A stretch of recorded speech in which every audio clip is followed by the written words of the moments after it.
Munagala circle inspector కార్యాలయాన్ని తనిఖీ చేసిన జిల్లా ఎస్పీ నరసింహ ఐపీఎస్. సూర్యాపేట జిల్లా ఎస్పీ నరసింహ ఐపీఎస్ ఈరోజు మునగాల సర్కిల్ ఇన్స్పెక్టర్ కార్యాలయాన్ని తనిఖీ చేసి వివిధ రికార్డులను పరిశీలించారు.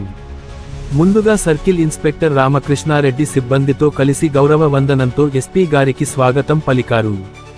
అనంతరం కార్యాలయ ప్రాంగణంలో మొక్కలు నాటి పరిసరాలను పరిశీలించిన ఎస్పీ గారు పోలీస్ స్టేషన్ల పనితీరుపై నిరంతర పర్యవేక్షణ ఉండాలని సూచించారు. రికార్డుల నిర్వహణ పటిష్టంగా ఉండాలని, పెండింగ్ కేసులు లేకుండా సమిష్టిగా పనిచేయాలని అధికారులను ఆదేశించారు. ప్రజలకు మెరుగైన సేవలు అందించాలంటే సిబ్బంది బాధ్యతాయుతంగా పనిచేయాలని సూచించారు. అలాగే జాతీయ రహదారి ఎక్కువగా ఉండటంతో రోడ్డు ప్రమాదాల నివారణకు ప్రత్యేక చర్యలు, సైబర్ మోసాలపై ప్రజలకు అవగాహన, అక్రమ రవాణా నివారణ కోసం నిఘా పటిష్టం చేయాలని సర్కిల్ ఇన్స్పెక్టర్ మరియు స్థానిక ఎస్ఐలకు ఆదేశాలు జారీ చేశారు.